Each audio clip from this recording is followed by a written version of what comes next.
విఓఈ Kings channel ద్వారా నా యొక్క వాక్యాన్ని వీక్షిస్తున్న మరి వీక్షకులందరికీ, పిన్నలకి, పెద్దలకు, నా తోటి వారందరికీ ప్రభువైన క్రీస్తు పేరిట నా హృదయపూర్వక వందనములు తెలియజేసుకున్నానండి. ఈ అవకాశాన్ని ఇచ్చిన తండ్రి అయిన దేవునికి క్రీస్తు పేరిట నా యొక్క వందనము తెలియజేసుకుంటున్నాను. మరి ప్రారంభ ప్రార్థన చేసుకున్నానండి. మహోన్నతుడైన తండ్రి, జయముగల దేవ నాయన, ఈ యొక్క తండ్రి ఛానల్ ద్వారా తండ్రి మీ యొక్క మనసుని, అలాగే మీరు మా కొరకు చేసిన ఈ యొక్క సృష్టి కార్యక్రమాలను, మేము ఎందుకు పుట్టామన్న విషయాలు తండ్రి, ఈ విధంగా తండ్రి మేము మీ యొక్క పిల్లలందరితో ప్రపంచ ప్రజలందరూ మీ యొక్క పిల్లలే కాబట్టి తండ్రి, వారందరితో తండ్రి నేను తెలుసుకున్న మీ యొక్క మాటలు బైబిల్ గ్రంథాన్ని బట్టి అవి పంచుకోవాలని అనుకుంటుండగా తండ్రి ఆయన నాకు తోడుగా మీరు ఉండండి. వింటున్న వారందరి హృదయంలో మీ యొక్క మాటలు ఉంచి తండ్రి, వాటిలో ఉన్న వాస్తవాన్ని వాళ్ళు తెలుసుకుని వారి ఆత్మని తండ్రి మీ వద్దకి నడిపించుకునే వారుగా భవిష్యత్తులో వారు మంచిమని మీ యొక్క ఆశీర్వాదాలతో నింపమని వేడుకుంటూ యేసుక్రీస్తు వారి పుణ్యనామన మిక్కిలి వినయంతో బ్రతిమలాడి వేడుకొంచున్నాం మా తండ్రి, ఆమేన్. ఈరోజు నేను చెప్పబోయే అంశం బహువేగమైనది ఏది. ఆల్రెడీ మీరు పోస్టర్స్లో ముందుగా రిలీజ్ చేస్తున్నామండి, మీరు చూసే ఉంటారు. బహువేగమైనది ఏది ఆ యొక్క అంశం మరొకసారి చెప్తున్నానండి. బహువేగమైనది ఏది. ఈ యొక్క అంశంలో మనకు ఒక మాట కనిపిస్తుంది. ఈ యొక్క పదంలో, ఈ యొక్క టైటిల్లో మనకు ఒక మాట కనబడుతుంది కదండి, వేగం అంటే స్పీడ్ అండి, వెలాసిటీ. వేగం అనగా స్పీడ్, వెలాసిటీ అంటారు ఇంగ్లీష్లో. ఈ యొక్క వేగానికే మనం పర్యాయ పదాలు, నానార్థాలు మనం చూడగలిగితే శీఘ్రం, తొందరగా అనే పదాలు మనకు కనబడతాయండి. మనం డిక్షనరీలో కానీ గూగుల్లో కానీ మనం చూడగలిగితే వేగం అనే పదానికి శీఘ్రం, తొందరగా అనే ఈ యొక్క అర్థాలు మనకు కనిపిస్తాయి. ఎందుకు ఈ అంశాన్ని నేను తీసుకోవాల్సి వచ్చిందంటే, ఈరోజు మనం ఉంటున్న భూమి, ఈ భూగ్రహం గ్రీన్ ప్లానెట్, బ్లూ ప్లానెట్ అని పిలువబడుతుంది. అంటే సముద్రాలతో, 3 వంతుల సముద్రాలతో, 1 వంతు నేలతో పచ్చగా, నీలంగా ఇది కనిపిస్తుంది. కాబట్టి అంతరిక్షం నుండి చూస్తే దీని green planet and blue planet అనే పేర్లు కూడా ఉన్నాయండి. నీలి గ్రహం, ఆకుపచ్చ గ్రహం. కనుక ఈ యొక్క భూమి గంటకి 1,11,600 కిలోమీటర్ల వేగంతో తిరుగుతుంది. గంటకు 1,11,600 కిలోమీటర్ల వేగంతో తిరుగుతుందని మనం చదువుకున్నాం సుమారుగా. భూమి తిరుగుతుందంటే అర్థం ఏంటండి? పరిగెడుతుంది, వేగంగా పరిగెడుతుందని చెప్పుకోవచ్చు భూమి. మనం ఉన్న నేల కానీ మనం పడిపోవట్లేదండి, కానీ భూమి మాత్రం తిరుగుతుంది, పరిగెత్తుతుంది. భూమికి ఇలా తిరగమని, పరిగెత్తమని ఎవరు చెప్పారు?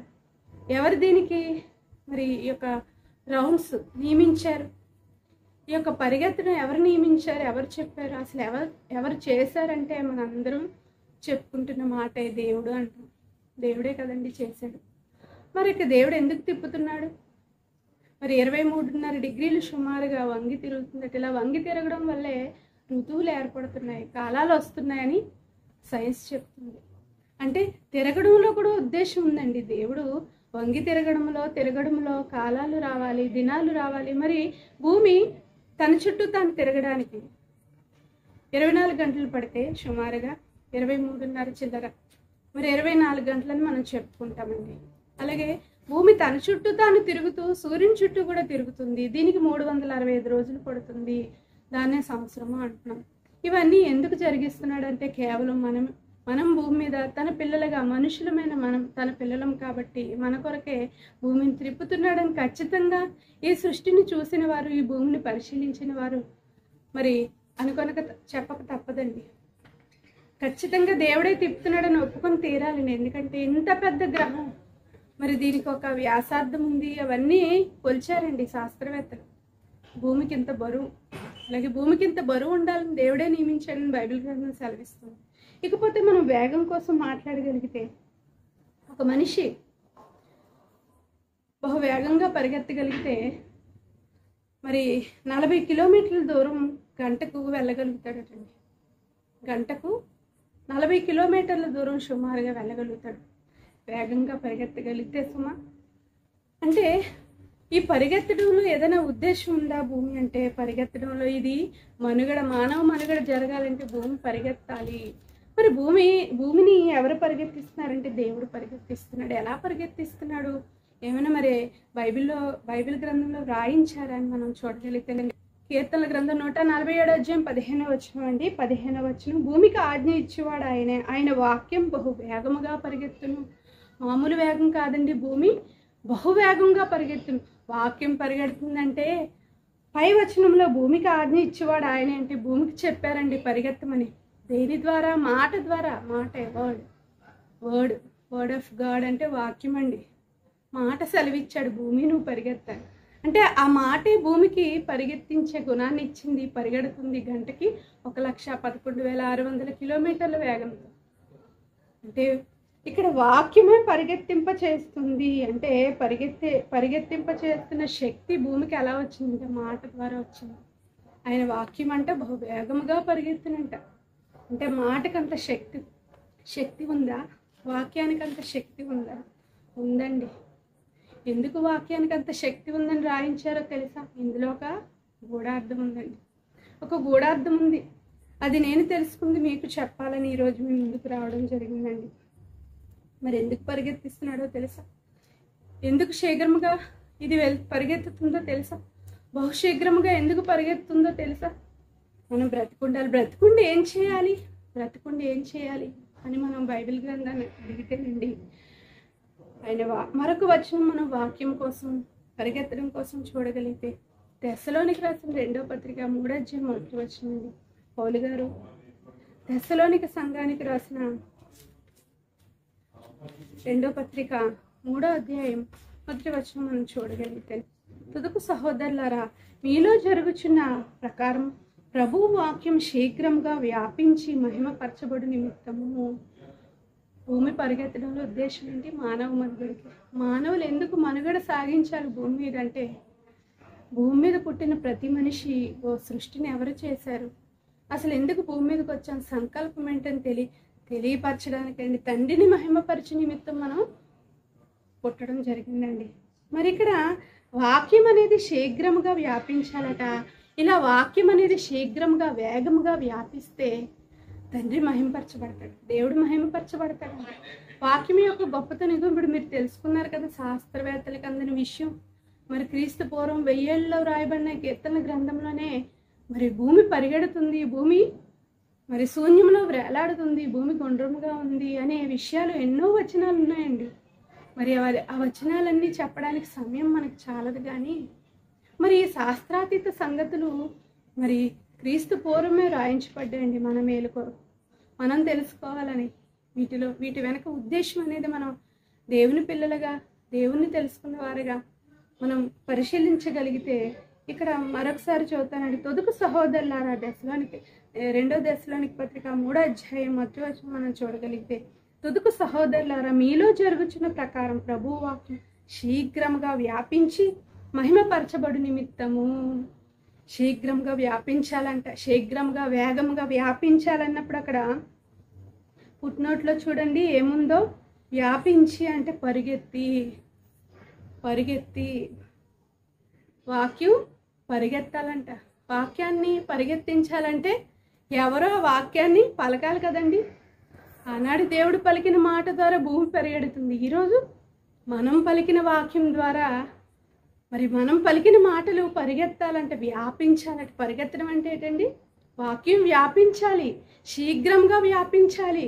భూమి ఎలాగైతే బహువేగముగా పరిగెత్తిస్తున్నాడో దేవుడు ఆయన మాట ద్వారా, వాక్యం ద్వారా, అదే వాక్యాన్ని బైబిల్ గ్రంథంగా ఈరోజు మన మధ్య ఇచ్చాడండి.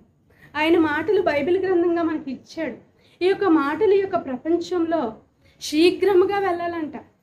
అతి వేగముగా, తొందరగా, బహువేగముగా వెళ్ళాలంట.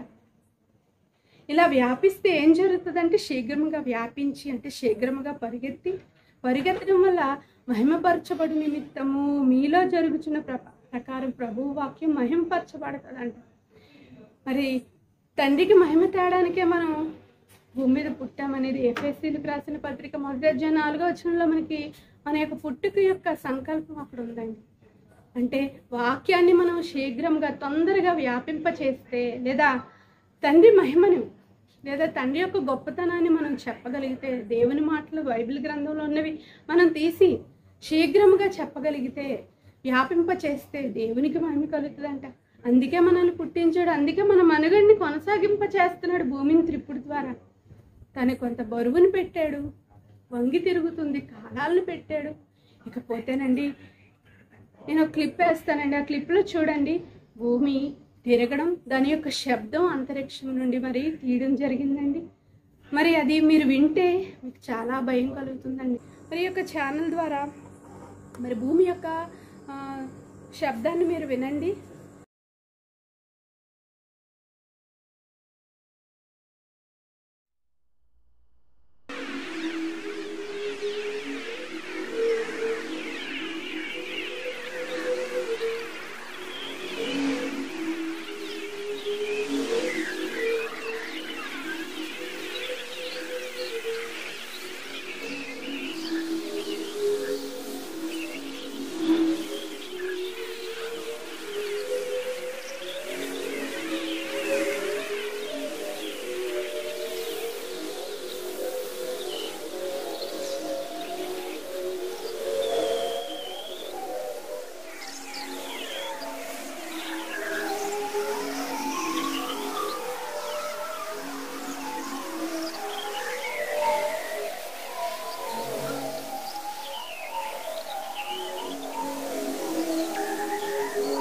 తన కక్షలా తిరుగుతుందంట, తెలుసా?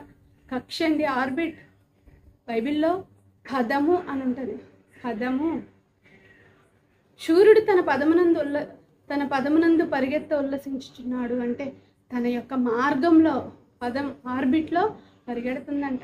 తన యొక్క కక్షలోనే భూమి పరిగెడుతుందండి. ఈ కక్షలోనే పరిగెడుతుందంట. కక్షని తప్పిపోవట్లేదు. తప్పిపోతే మన మనుగడ కష్టమైపోద్దండి, కొలాప్స్ అయిపోద్ది భూమి. కాబట్టి ఇంత జాగ్రత్తగా ఎందుకు చేస్తున్నాడో తెలుసా? దేవుణ్ణి మనం మహిమపరచాలనే సుమాల. ఎవరైతే మహిమపరచరో, శీఘ్రంగా వ్యాపింపచేసే కార్యక్రమాలు చెయ్యరో, మరి వారు తప్పకుండా దేవునికి లెక్క చెప్పాలండి. కనుక తండ్రిని మహిమపరచడానికి తండ్రిని మహిమపరిచే ప్రజలం మనం తండ్రిని మహిమపరచడానికే పుట్టాం. పుట్టిన మనమే మన పుట్టుక పరమార్థం మర్చిపోతే వేగమైనది ఏమైపోతుందండి? తర్వాత భూమి ఉండదండి. మరి అందుకే మరొకటి శీఘ్రంగా వచ్చేస్తుందండి. ఏంటి అది? నేను బైబిల్ గ్రంథాన్ని అడిగితే జెఫన్యా గ్రంథం పాత నిబంధనలో మనం చూడగలిగితే, జెఫన్యా గ్రంథం 1:14 మనం చూడగలిగితేనండి, జెఫన్యా గ్రంథం 1:14 మనం చూడగలిగితే, యెహోవా మహాదినం సమీపమాయను అని అంటున్నారు. యెహోవా మహాదినం సమీపమాయను. యెహోవా ఎవరో కాదండి, మన తండ్రి అయిన దేవుని యొక్క పేరు ఉన్నవాడు అని అర్థం అండి. ఉన్నవాడు. యెహోవా దినం సమీపమే, అతి శీఘ్రంగా వచ్చుచున్నది. యెహోవా దినం అతి శీఘ్రంగా వచ్చింది అంటే అది బహుభయంకరమైన దినం అండి. రాకడ దినం, ఈ యొక్క భూమి నాశనం అయిపోయే దినం, లేదా మనం నాశనం అయిపోయే దినం అండి. కాబట్టి శీఘ్రంగా యెహోవా దినం సమీపమే వచ్చుచున్నది. ఆలకించుట యెహోవా దినం వచ్చున్నది. పరాక్రమశాలురు మహారోదనం చేయదు. కనుక ఆ దినం రోదనం చేస్తారట. ఎంత బలవంతులైనా రోదనం చేస్తారట. ఎందుకండి రోదనం? వారికి ఏదో జరగకూడదు జరిగితేనే కదండి రోదనం పుడుతుంది.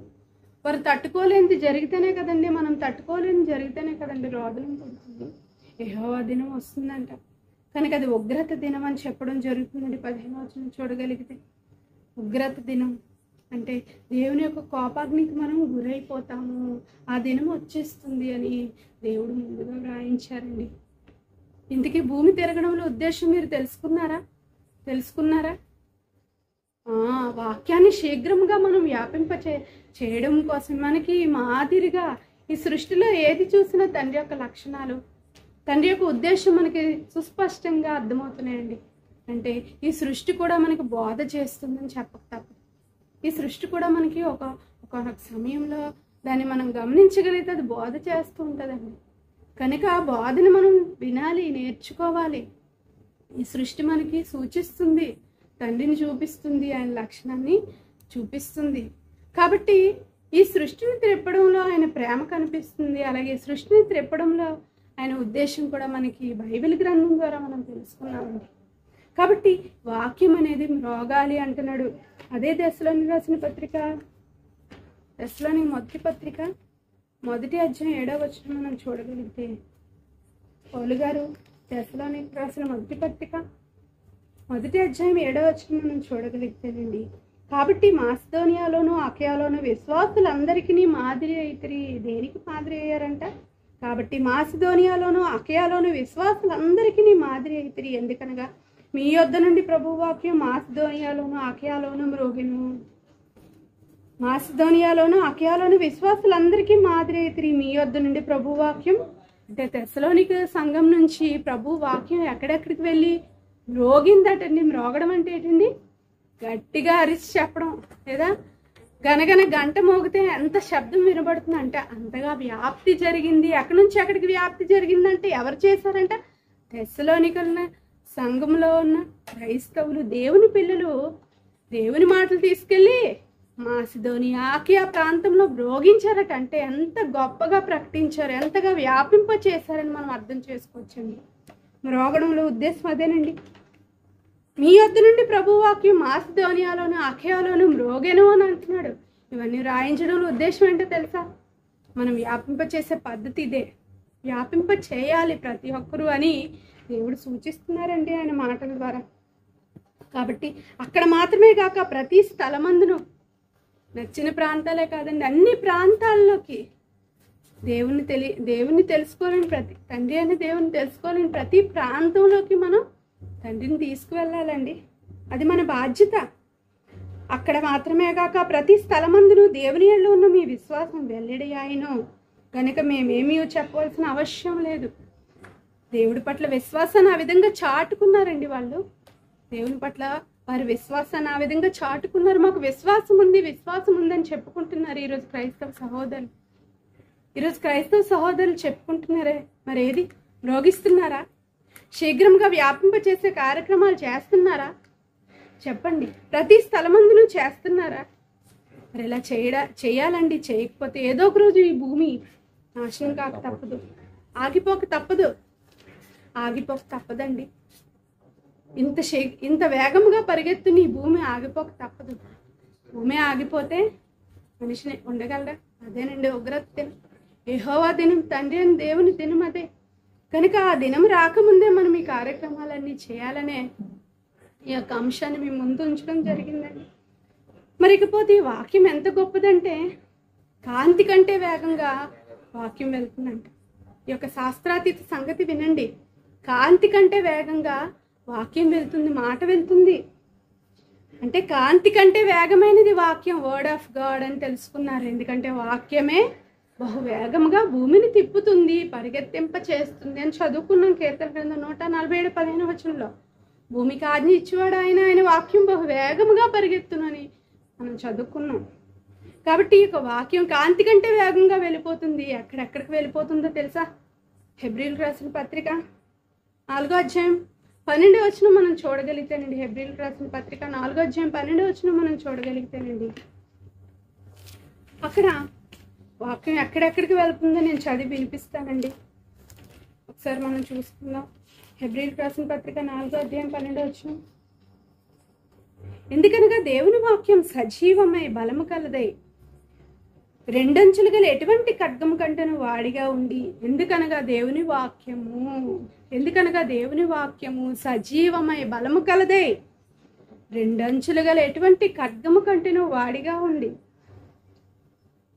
ప్రాణాత్మలను కీళ్లను మూలుగను విభజించినంత మట్టుకు దూరుచు హృదయం యొక్క తలంపులను ఆలోచనలు శోధించుచున్నది. ఎక్కడెక్కడికి వెళ్ళిపోతుందండి? ఈరోజు మీకు నేను చెప్తున్న ఈ యొక్క మాటలు ఎక్కడెక్కడికి వెళ్తాయో తెలుసా? మీకు తెలియకుండా ఎక్కడెక్కడికి వెళ్తాయో తెలుసా? ఈ ప్రోగ్రాం అయిపోయిన తర్వాతనే మీరు ఆలోచిస్తారండి ఎంతవరకు నిజమేవి. అయ్యో తప్పు చెప్పిందే, లేదా నిజమే చెప్పిందే, ఎందుకు చెప్పింది అనే విషయాలు మీరు ఆలోచిస్తారండి ఏదో ఒక సమయంలో. ఎందుకో తెలుసా, ఎందుకు ఆలోచిస్తామో మనం ఏది విన్నా అది మన ఆలోచనలోకి వెళ్ళిపోతుంటుంది.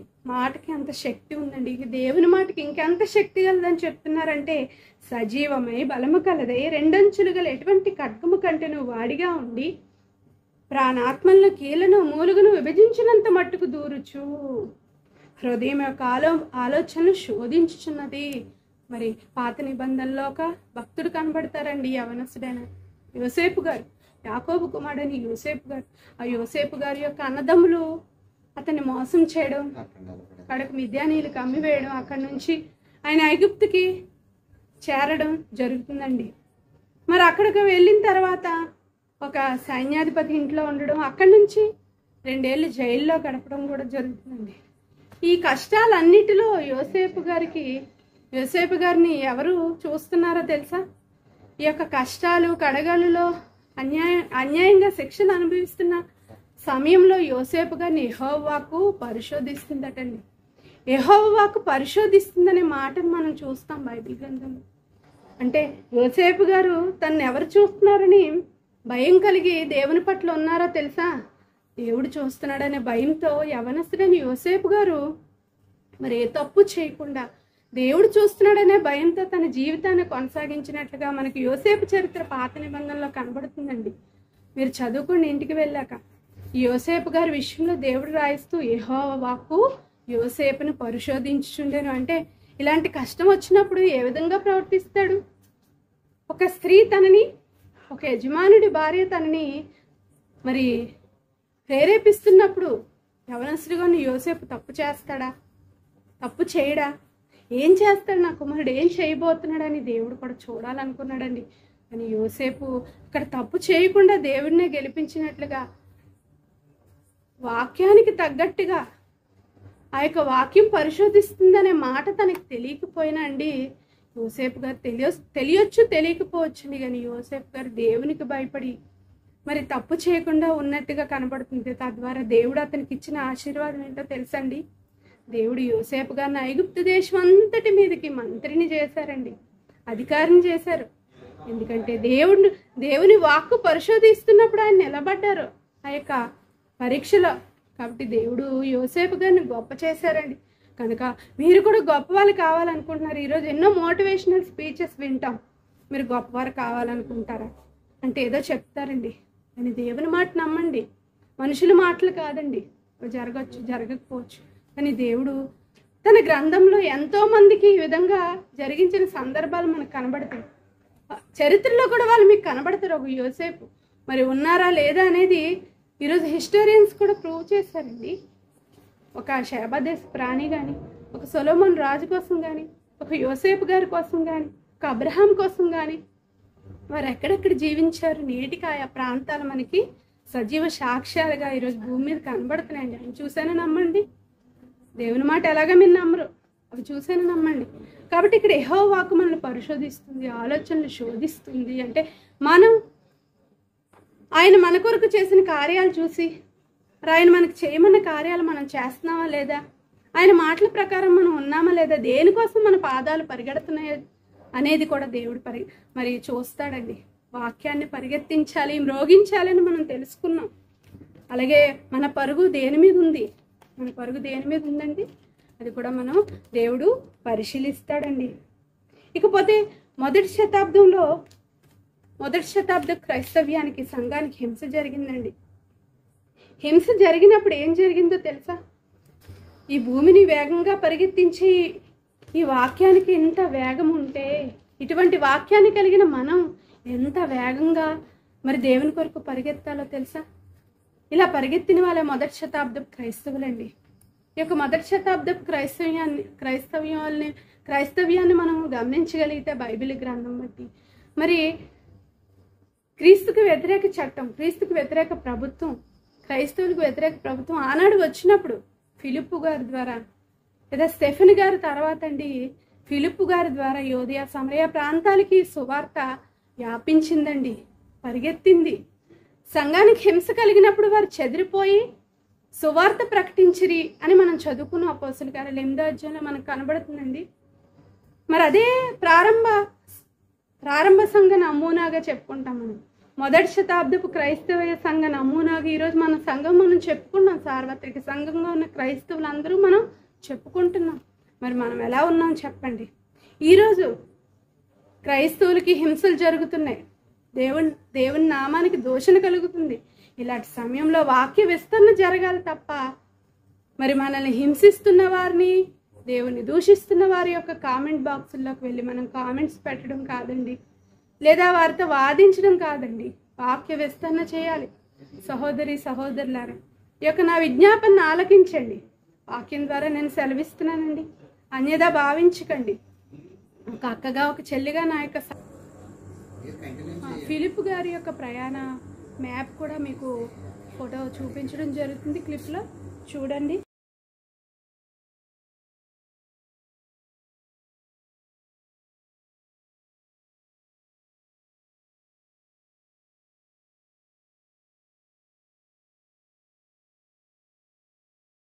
మరి మన ముందున్న భక్తులు అనేక మంది వారి యొక్క పరుగు, వారి యొక్క వేగం, వారి యొక్క అడుగులు దేని కొరకు వేశారో, మరి వారి వాక్యాన్ని శీఘ్రంగా తీసుకువెళ్ళడం కోసం, వాక్యాన్ని మ్రోగించడం కోసం ఎంత కష్టపడ్డారో అనేది మనకి వాళ్ళ యొక్క ప్రయాణాల్లో మనకు కనబడుతుందండి. వారి యొక్క జీవిత చరిత్రలు మనం చదివినప్పుడు వారు ఎంత కష్టపడ్డారో మనకు కనబడుతుందండి.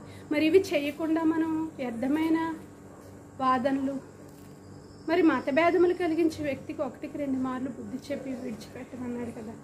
కనుక మనం కూడా ఒకసారి ఆలోచించి ఎంతవరకు మన కార్యక్రమాలు దేవునికి మహిమ తెచ్చేవిగా, వాక్య విస్తరణ లేదా వాక్యాన్ని వివరించేదిగా, తండ్రిని మహిమపరిచేవిగా ఉన్నాయా, లేదా వ్యర్థమైన వాదన యందు వ్యర్థులైపోతున్నామా అనేది మనం ఆలోచించి నిర్ణయం తీసుకోవాలని కోరుకుంటున్నానండి. అలాగే విని తండ్రి మన కొరకు చేసిన సృష్టిని చూసి మన తండ్రి, మన కన్న తండ్రిని మనం తెలుసుకోకపోతే అంతకంటే దౌర్భాగ్యం మనకి ఇంకొకటి ఉండదండి. అది చూసి మీరు తెలుసుకొని మనం చేయవలసిందేంటో ఆలోచించి నిర్ణయం తీసుకోవాలని కోరుకుని ఇటు అవకాశాన్ని ఇచ్చిన మొట్టమొదటిగా శ్రీ జయశాలి పిడి సుందర గారికి ఈ యొక్క ఛానల్ తరఫున మా యొక్క హృదయపూర్వక కృతజ్ఞతలు తెలియజేసుకుంటూ, ఈ యొక్క ఛానల్ వారికి నికోలస్ కింగ్స్కి, అలాగే వారి సతీమణి గారికి, వారి యొక్క కుమారునికి మా యొక్క నిండు శుభములు తెలియజేసుకుంటూ ఈ యొక్క ఛానల్ని సబ్స్క్రైబ్ చేసుకోమని కోరుకుంటూ మాటలు ముగిస్తానండి. మీ అందరికీ నా యొక్క వందనాలండి.